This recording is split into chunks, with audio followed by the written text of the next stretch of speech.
अल्लाह ताला को क्या करेंगे, याद करेंगे। इस तरह का रास्ता किसने इख्तियार किया, ईसाई औरतों ने, उनको नन कहा जाने लगा। अब जब ईसाई औरतों ने ये रास्ता इख्तियार किया तो शैतान ने इनके दरमियान में चाल चली। क्या चाल चली,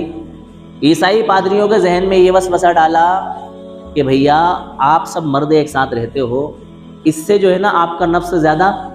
प्रैक्टिस में नहीं आ रहा है, आपके नफ्स पर जो है ना एक बोझ पड़ना चाहिए और आपके नफ्स में जो जिनसी जज्बात और ख्वाहिशात पैदा होना चाहिए वो नहीं आ पा रहे। और औरतों में ये शैतान ने वसवसा पैदा किया कि तुम तन्हा औरतें रहती हो,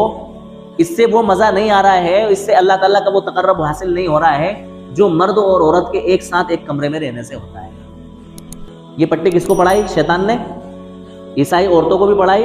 जिन्होंने अपने आप को खानकाहों के लिए और जंगल में जाने के लिए फ्री कर लिया, और उन मर्दों को भी पढ़ाई जिन्होंने अपने आप को अल्लाह ताला की इबादत के लिए और अल्लाह ताला का तकर्रुब हासिल करने के लिए अपने आप को क्या कर लिया, फारिग कर लिया।